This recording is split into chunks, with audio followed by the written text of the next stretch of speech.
Gênesis 35, versículo 16. Diz assim a palavra de Deus. Acompanhe comigo, você que está me assistindo em todo o Brasil, pela Rede Boas Novas, pela Mais Família aqui em São José dos Campos, canal 9.1, pela Boas Novas no rádio, na Rádio Logos 105,9. Se você me escuta também, aqui vai o abraço de toda a nossa igreja para você, na rádio, na internet, na televisão. Gênesis 35, versículo 16 diz assim, ó: e partiram de Betel, e havia ainda um pequeno espaço de terra para chegar a Efrata, e deu à luz Raquel, e ela teve trabalho em seu parto. E aconteceu que, tendo ela trabalho em seu parto, lhe disse a parteira: não temas, porque também este filho terás. E versículo 18, e aconteceu que, saindo-se-lhe a alma, porque morreu, chamou-lhe o menino de Benoni, mas o seu pai chamou-lhe de Benjamim. Se você ama a palavra de Deus, diga: eu amo a Bíblia. Eu quero falar nessa mensagem sobre nomes. Você viu o último versículo? Que uma mãe que já estava morrendo, Raquel, tem um filho e ela coloca o nome de Benoni, mas o seu pai, Jacó, fala: não, não vai ser Benoni não, vai ser Benjamim. E eu quero falar sobre direito de nomeação, direito de dar nomes. No 3, eu vou pedir que você diga o seu nome completo e bem alto. 1, 2, 3. André Samuel Câmara. O meu nome é André Samuel Câmara, mas não era para ser André Samuel Câmara. O meu nome tinha duas opções, era para ser ou Levi ou Estevão. Por que foi André Samuel Câmara? Porque a minha mãe também teve um parto muito complexo. E foi dito dos médicos para ela que ela não poderia ter mais filhos depois de mim. Então, como ela sabia que o parto era um pouco complicado e ela não poderia, corria risco de não ter filho depois, ela quis, ao invés de botar Levi ou Estevão, que eram nomes que ela já tinha acertado de colocar, ela falou assim: vou homenagear o meu esposo. E aí eles chegaram e deram um nome muito criativo para mim. O nome do meu pai é Samuel Câmara, e eles colocaram André Samuel Câmara. Daí eu, para consertar esse erro, tive o meu primeiro filho homem. Eu falei: eu vou consertar o erro que o meu pai fez comigo, ele não teve tanta criatividade. Aí o meu primeiro filho homem, eu coloquei o nome de André Samuel Câmara Filho. Sabe por quê? Porque o filho é meu, e eu tenho direito de nomear ele. Você tem direito de nomear. Então eu acho interessante que esse texto ele mostra para mim e para você decisões que acontecem na vida de pessoas, que podem ser eu e você todos os dias, circunstâncias que aparecem na minha e na sua vida, situações que se colocam no nosso caminho, que nós que temos o direito de dizer o que é esta situação, o que é essa pessoa, o que é essa ocasião que aconteceu comigo. Você tem direito de nomear as situações que acontecem na sua vida, e essas são decisões que nós tomamos todos os dias. Por que eu estou construindo essas colocações de nomear? Porque a minha pergunta para você é: qual é o ano que você vai dar para 2020? Eu fiz essa pergunta na minha rede social hoje. Eu coloquei: se você pudesse dar um nome, qual seria o nome que você daria para 2020? E eu estava lendo ali algumas respostas para ter alguma coisa atualizada. Muita gente da igreja colocou Ebenezer, até aqui nos ajudou o Senhor. Ano de desafio, ano de superação, ano de reinvenção. Mas também tem um outro povo: pastor, foi o ano da pandemia, foi o ano da quarentena, foi o ano da Covid-19, foi o ano do coronavírus. Teve uma pessoa que eu não consegui definir se ele estava me xingando ou xingando o ano. Ele botou assim: burro. Aí eu falei assim: será que é o ano de 2020 ou sou eu por perguntar? Ele colocou burro. Eu falei assim: que nome é esse? 2020, gente, vai ser o ano da pandemia ou o ano que os meus filhos e os meus netos terão a mesma fé que eu tenho? O ano de 2020 vai ser o ano da Covid-19, da quarentena ou da maior reinvenção da nossa igreja e da nossa história. O ano de 2020 vai ser um ano de muitas mortes, um ano de lockdown, ou um ano onde Deus fez a gente expandir e crescer, não apenas em números, mas vocês viram, Ele fez as nossas sementes e as nossas raízes crescerem para baixo na sua palavra. Como é que você vai encarar e nomear o ano de 2020? Porque você tem direito de nomeação. Deus coloca sobre você identificar, sobre você dizer o que esta situação que aparece na sua frente é. É dificuldade ou é aprendizado? É queda ou é fortificação? Como é que nós vamos nomear? Porque aqui a gente lê na Bíblia uma situação interessante. Primeiro cita o nome de Raquel. Raquel era uma mulher linda, formosa, tanto que quando Jacó bateu o olho nela, ficou apaixonado por ela, amor à primeira vista. Só que ela tinha um problema, ela não podia gerar, ela não podia ter filhos. Olha que antagonismo interessante. Ela era bonita por fora, mas vazia por dentro. Ela era formosa e completa por fora, mas por dentro ela tinha um vazio que ela queria completar. E às vezes a gente vive a nossa vida nomeando ou encarando situações da maneira correta. A gente vê o externo e a gente acha que aquilo é bom porque é bonito por fora, só que a gente não sabe que por dentro é vazio. Não inveje o que outras pessoas têm porque você não tem, não inveje o carro delas, não inveje a casa delas, as roupas bonitas ou os sapatos bonitos, porque eles passam por problemas que você nunca vai passar. Eu tenho falado isso e meditado junto com a nossa liderança. Não vamos ficar olhando para o lado, para outras igrejas, invejando o que tem, porque o que Deus deu para a gente é único e é nosso. Às vezes as performances, as luzes, o visual, embora a gente esteja melhorando e tem que melhorar, mas às vezes o externo esconde coisas vazias que estão por dentro. Por isso que eu falo, nós temos que melhorar os ambientes, sim, nós temos que estar bonitos, sim, mas nós temos que estar também cheios do Espírito Santo. Eu não vou aceitar a gente ter uma igreja bonita, com ar-condicionado, tudo lindo, tudo bonito, e quando começar aqui, todo mundo acomodado, já está bonito, olha, está até friozinho, nem vou dar glória a Deus e aleluia, porque está tão gostoso aqui. Se a gente não estiver cheio por dentro, de nada adianta estar bonito por fora. Então Raquel, citada nesse texto, não pode ter filhos. Ela é casada com Jacó, mas ela tem uma irmã mais velha, Lia. Deixa eu só situar você nessa história que talvez você não conheça. Jacó, ele chega num local e ele se apaixona por Raquel, porque ele acha ela muito formosa externamente. Então ele fala, gostei, eu quero casar com ela. Só que os familiares falam, tu acha que é assim, já chega casando com a mais novinha, com a mais bonitinha? Não, trabalha. E ele trabalhou 7 anos, foi o acordo que eles fizeram para casar com Raquel. E ele chega no altar para casar com Raquel, quando ele tira o véu para beijar, ele faz uma careta, ele se assusta. Porque Lia era feia? Não sei, mas Raquel era mais bonita, talvez Lia era bonita por dentro. Quando ele viu, não, essa aqui não é a mulher que eu trabalhei 7 anos para casar. Aí ele fala, calma aí, você acha que você vai chegar e trabalhar e já querer mais nova? Não, 7 anos é para ficar com a mais velha. Você quer casar mesmo com Raquel? Trabalha mais 7 anos. Aí ele trabalhou mais 7 anos, 14, por causa desta mulher. Lia tinha muitos filhos, Raquel não conseguia gerar. O que se tornou a oração de Raquel, de Jacó? Senhor, me dá filho. Senhor, abre a nossa madre. Senhor, me faz fértil. Senhor, me faz frutificar. Senhor, me dá descendentes. Senhor, me dá herdeiros. Senhor, me ajuda. Senhor, me cura. Ouve a minha oração. Eu preciso disso. Eu necessito disso. E é interessante que Deus atende a oração de Raquel. E esta passagem que nós lemos em Gênesis mostra o segundo momento. Porque aqui, quando eles têm essa situação do parto que ela morre, esse é o segundo parto que Raquel tem. Jacó, certa vez, vai para um local e Deus se encontra com ele. Esse local é chamado de Luz.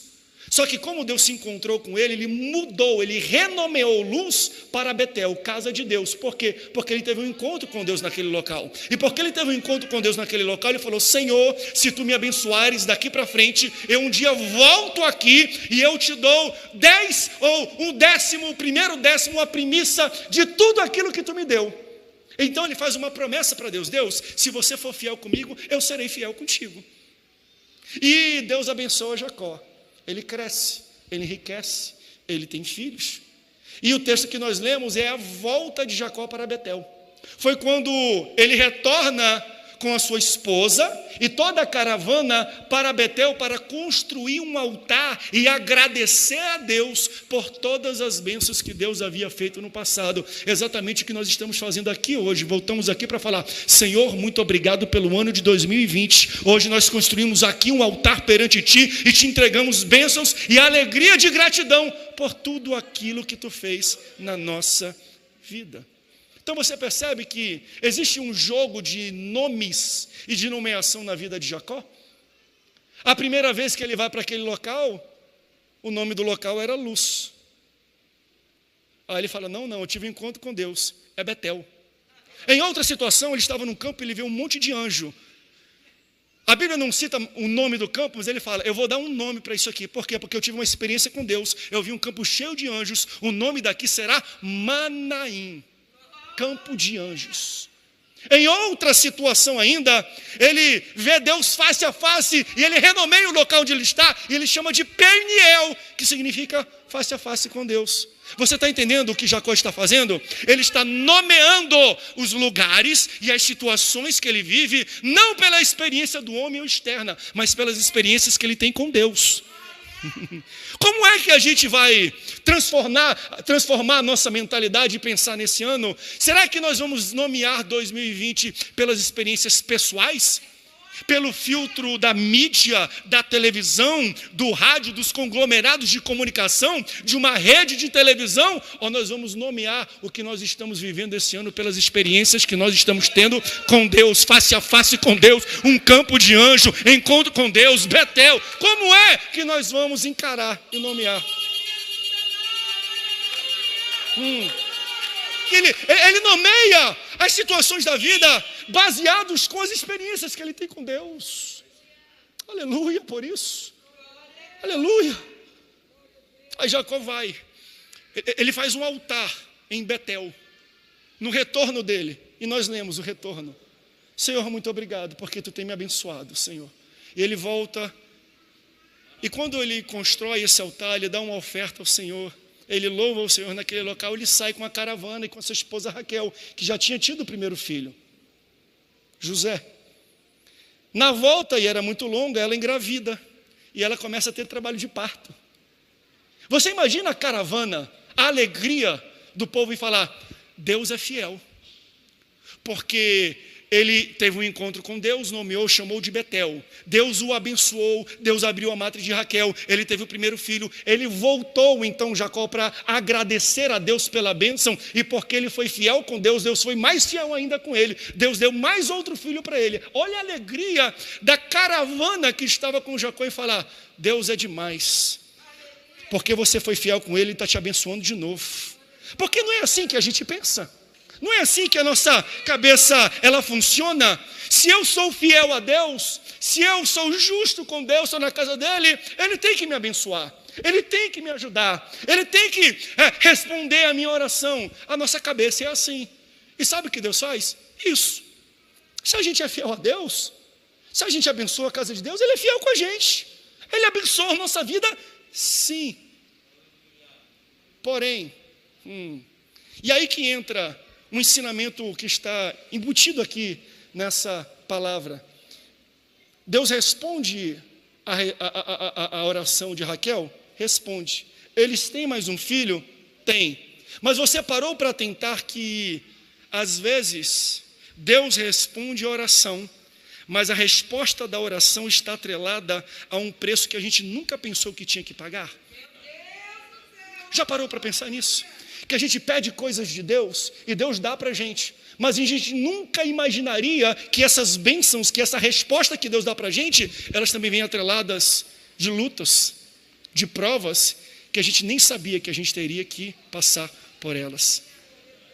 As respostas de Deus são bênçãos na nossa vida? São, mas tenha certeza que toda resposta e toda a bênção de Deus vem atrelado junto com ela uma luta, uma prova que a gente nunca pensou que a gente poderia passar ou lutar. Deus responde Raquel ou não responde? Deus dá um filho para Raquel ou não dá? Deus abençoa Jacó ou não abençoa? Mas às vezes, para abençoar e dar resposta, alguma coisa tem que morrer no processo para que algo novo venha a nascer.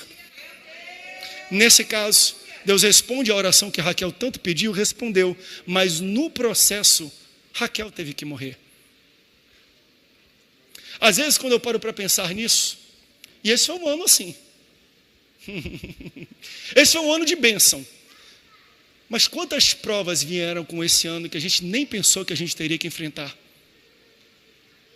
E às vezes eu paro para pensar nesse texto, nessa ótica, e às vezes eu me pergunto, eu não deveria ter medo de quando Deus não respondesse. O meu medo deveria ser de quando Deus respondesse. Porque se Deus responder a sua oração, você já parou para pensar nas consequências?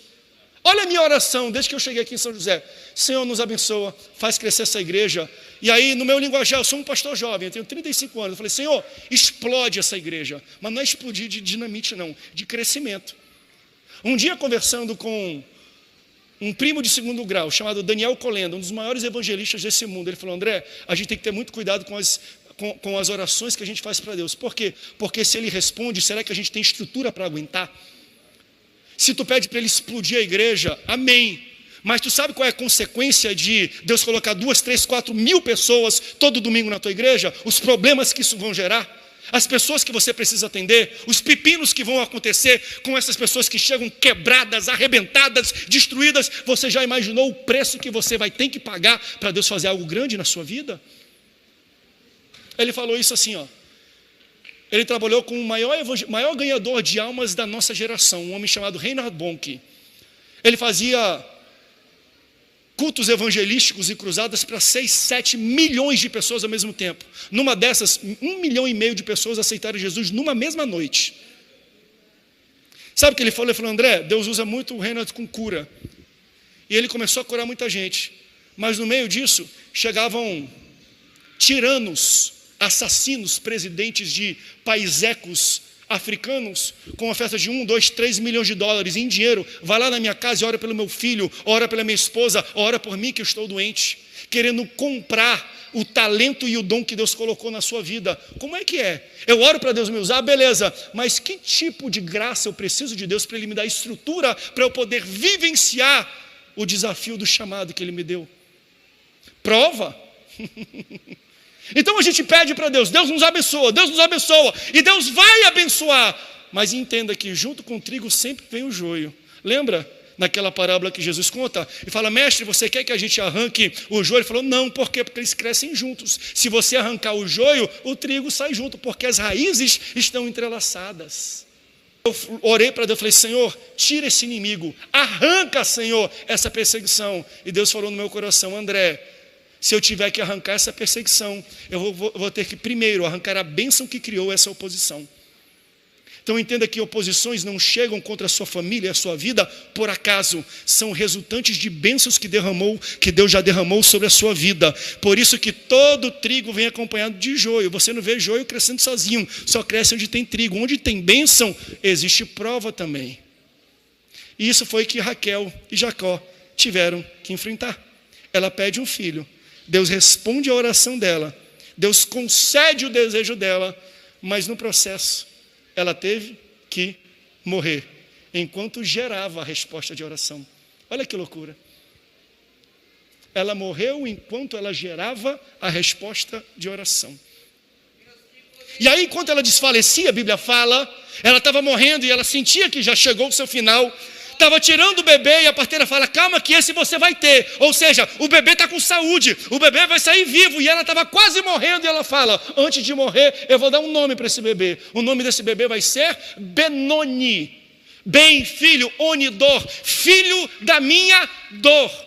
Ela impõe na identidade desse menino o que ela está vivendo na carne naquele momento. A dor que ela sente, o aperto do último respiro, ela impõe na identidade, nomeando o menino, filho da minha dor. Mas entenda que na tradição judaica, quem tem direito de nomeação não é a mãe, é o pai. E o pai fala, não vai ser filho da dor não, não vai ser Benoni, vai ser Benjamim. E Deus me trouxe aqui para falar exatamente isso para você. Talvez você está passando numa dor e você está nomeando as coisas da maneira errada. Só o teu pai tem direito de dizer o que você está passando. Só o teu pai celestial que está no céu, que te segura com a mão, que te dá saúde, que te sustenta, que diz o seguinte, sou eu que dou o nome para isso. Não tente tirar da minha boca o que eu vou falar. Não tente colocar palavras na minha boca, diz o Senhor Jesus. O que você está passando não é necessariamente isso que você está sentindo. Eu que vou dar nome àquilo que você está passando. Aleluia. Você sabia que Deus já deu algum nome para 2020? Deus que pode nomear, não somos nós. Não caia no erro de querer tomar o papel de Deus e dizer para Deus coisas que Deus disse que não é. A sua situação atual e a sua dificuldade atual, a sua limitação, a sua dor e o seu fracasso, quem diz o que está acontecendo e passando não é você, é Deus. Ele tem o direito de nomeação sobre a tua vida. Ele tem o direito, só o Pai. Jacó escuta então, Benoni, filho da minha dor. Aí ele fala, não, vai ser não. Eu tenho direito de nomeação. Eu vou manter metade para não criar briga. Vai ser bem, mas não é Benoni, vai ser Benjamim. Bem, filho, Jamim, mão direita, filho da minha mão direita. A mão direita para os judeus é a mão da bênção. O que ele está falando é, não vai ser filho da dor, vai ser filho da bênção. Da maior dor da vida de Jacó, ele tornou a maior bênção. Do maior momento de sofrimento dele, ele falou, não vai ser um momento de sofrimento. Eu vou aprender, eu vou crescer, eu vou amadurecer com isso. Então, da minha maior dor, vai nascer a minha maior bênção. Honrado seja o nome do Senhor. Não é assim na nossa vida? Não é assim, gente? Sabe por que muitos estão aqui, na casa de Deus? Por causa de alguma dor que você sofreu, de alguma perda que você sofreu, de algum vazio que você sofreu. Senão nem aqui você estaria. E olha que abençoado que você está hoje. Por causa de uma dor no passado, você foi para a igreja buscar solução, buscar ajuda, buscar alguma compreensão e auxílio, e Deus te abençoou. Você está bonito, está cheiroso, está com roupa nova, está vivo, está com a família, está sentado aí, vai alimentar, vai comer uma ceia daqui a pouco, está vendo? Da sua maior dor lá atrás, nasceu a sua maior bênção. Hoje você é salvo, lavado e remido no sangue de Jesus, por causa de uma dor que te empurrou para o altar e para perto de Deus. É da nossa maior dor que nascem as nossas maiores bênçãos. Qual dor você está passando que você precisa renomear? Qual é a situação que você está passando agora, hoje à noite? Talvez você está aqui, mas você fala, quando virar o dia, for o primeiro dia útil, como é que eu vou pagar os boletos? Como é que eu vou ver a cara daquele homem, a cara daquela mulher, a cara daquele filho, aquela pessoa, aquele sócio, aquele amigo? Como é que eu vou para aquele ambiente?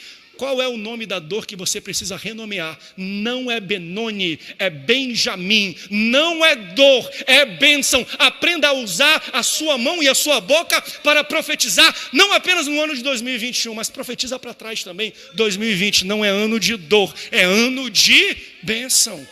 De bênção. De bênção. Jacó, é tão interessante a história dele com nomes, porque Jacó em si teve o seu nome mudado. Então você vê que Jacó em nome é um negócio maravilhoso. Jacó significa suplantador, enganador, porque foi isso que ele fez.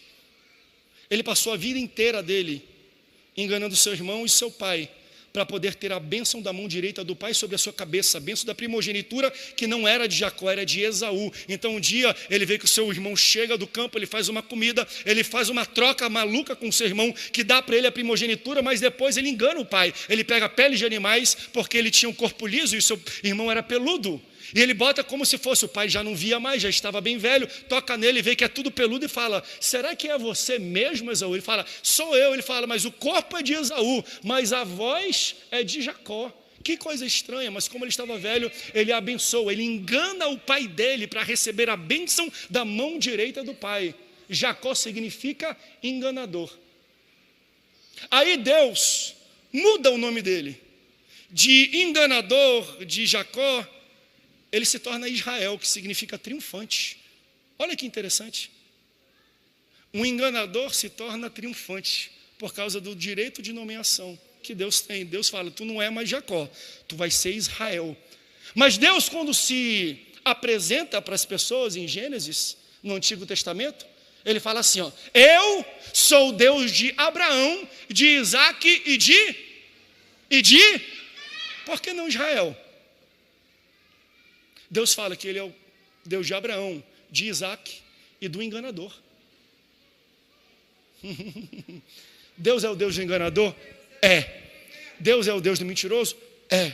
Mas Ele é o Deus da mudança, do mentiroso para o triunfante. Ele é o Deus que muda. Ele é o teu Deus antes da sua mudança. Ele é o Deus durante a sua mudança. Ele continuará sendo o seu Deus depois da sua mudança. Ele já está segurando na sua mão. Se você está passando por situações pessoais que você precisa de mudança, entenda que Ele já é o teu Deus. E Ele segura na tua mão e fala, vem aqui enganador, vem aqui mentiroso, vem aqui, tu é cheio de historinha, mas eu vou caminhar de mão dada contigo e eu vou te levar para um local de triunfo, de enganador, você será chamado de Israel, triunfante.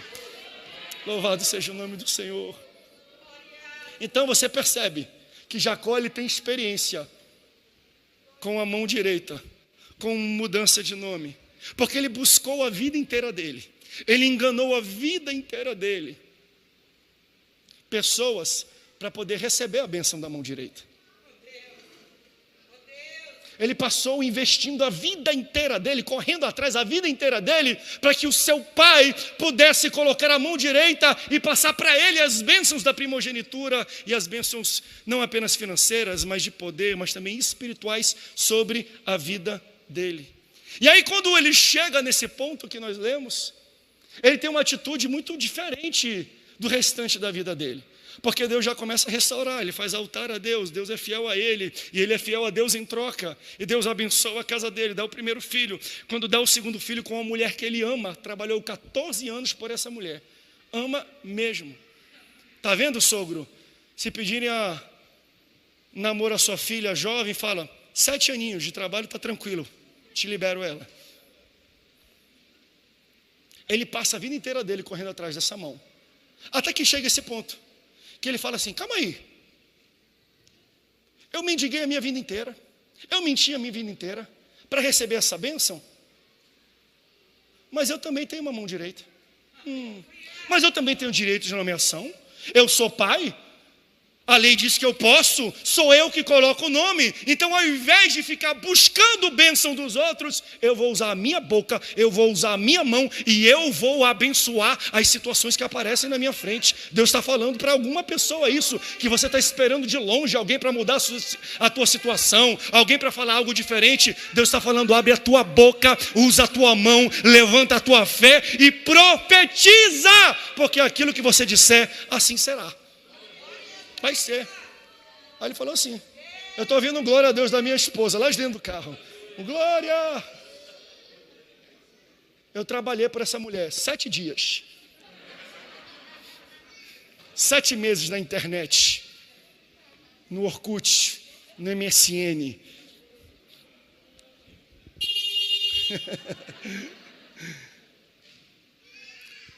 Deus quer que a gente comece a usar a nossa mão direita, gente. Deus quer que o povo dele se levante com boca para dizer, eu não preciso que os outros rotulem o que aconteceu nesse ano. Nós vamos abrir a nossa boca profética e nós vamos dizer o que realmente acontece, porque nós temos direito de nomeação. Qual é o nome que você vai dar para o ano de 2020? Obrigado, meu.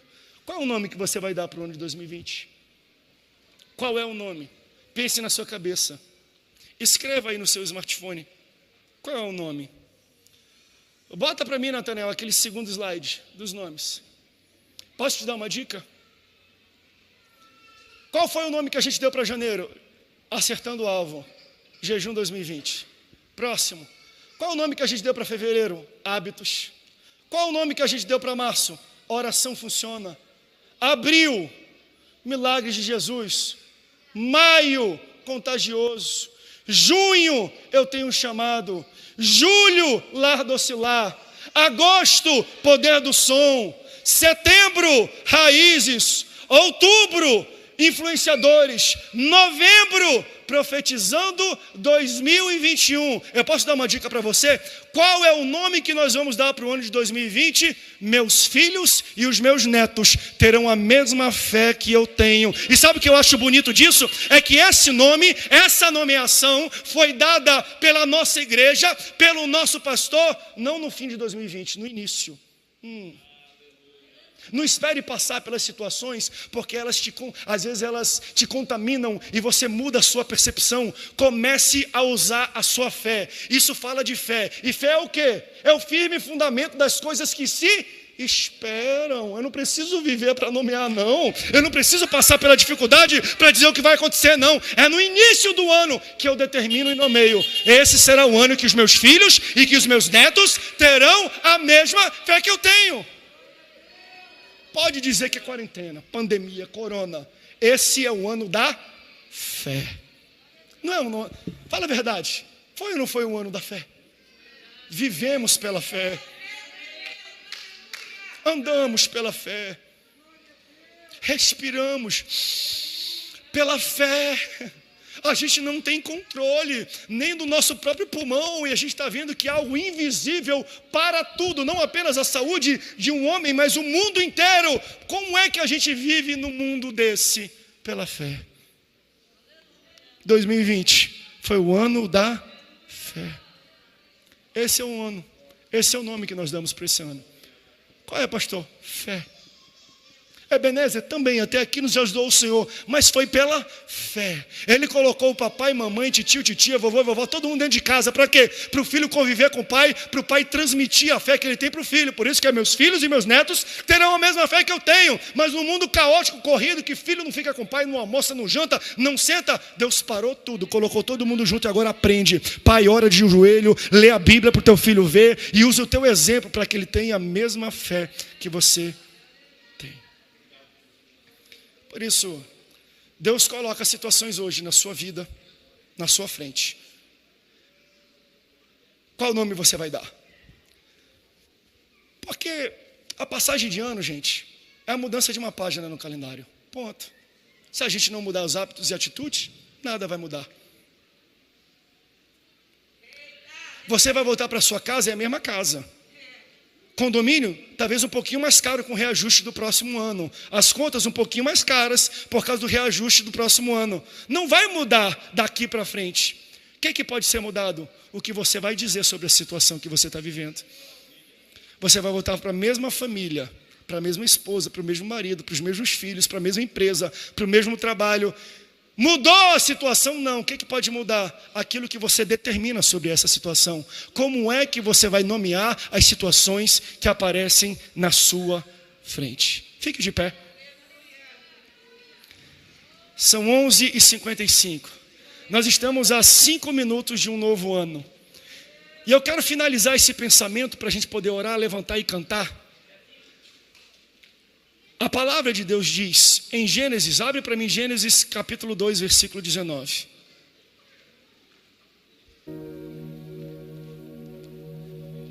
Gênesis 2, 19. Olha o que está escrito, gente.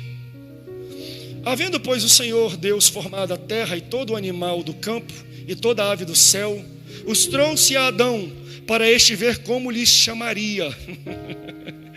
E tudo o que Adão chamou a toda alma vivente, isso foi o seu.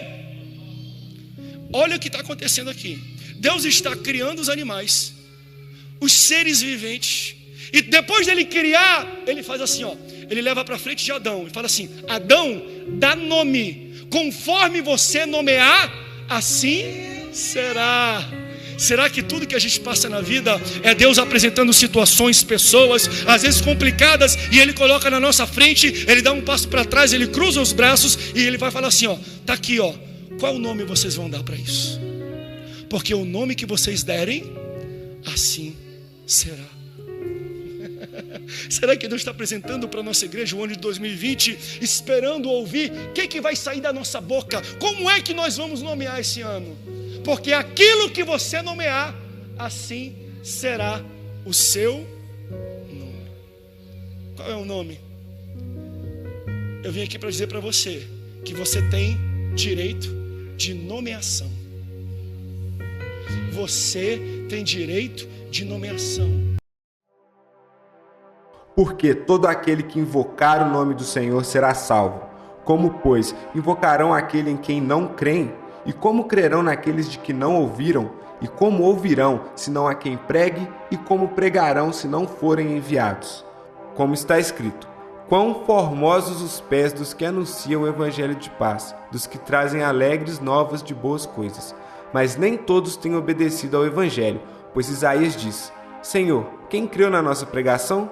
De sorte que a fé é pelo ouvir, e ouvir pela palavra de Deus. Romanos capítulo 10, versículo 13 ao 17.